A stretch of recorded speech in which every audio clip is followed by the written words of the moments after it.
Salut les Miraculeurs, ici Octolady et bienvenue sur ma chaîne. On se retrouve aujourd'hui pour la première vidéo du Miraculous Confinement Challenge et le thème du jour est le personnage de Miraculous que tu préfères. Ouais. Bon, si vous me suivez depuis un moment, je pense que vous savez très bien qui est mon personnage favori. J'en ai parlé dans de multiples vidéos, c'en est presque devenu maladive. Je parle bien sûr de Marinette. Non, je déconne, à qui je vais faire croire ça? Je parle évidemment de notre antagoniste favori, j'ai nommé Gabriel Agreste. Évidemment, j'avais déjà fait une vidéo entière sur le personnage expliquant pourquoi je l'appréciais autant, mais aussi ce qui en faisait un personnage complexe. Si jamais vous voulez aller y jeter un œil, n'hésitez pas. Comme je voulais pas vous faire l'affront de refaire une version courte de cette vidéo justement, je me suis dit que j'allais vous parler de mon second personnage favori. Je vous ai fait un petit sondage sur la question d'ailleurs, et sérieusement bande de trolls, vous avez mis André le Glacier, juste derrière Nathalie. Je vous jure, on en reparlera de lui, vous inquiétez pas. En réalité, au moment où je vous ai proposé le sondage, mon esprit était sondé en trois. J'hésitais entre mon côté fangirl avec Lucas, mon côté fan de maturité avec Nathalie, et mon côté psychopathe refoulé avec le personnage de Lila. J'ai déjà beaucoup parlé du personnage de Nathalie au travers de mes différentes vidéos, je pense donc qu'il n'était pas nécessaire d'en reparler ici. Restait donc Lucas ou Lila, et comme Gabriel est un personnage masculin, j'ai envie de dire Harry Lucas, donc aujourd'hui nous allons parler de pourquoi j'aime le personnage de Lila aussi.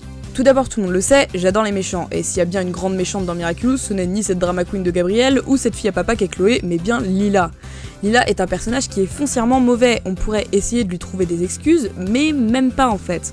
Elle a une mère aimante qui se montre compréhensive, elle n'a pas l'air d'avoir été pourri gâtée comme Chloé.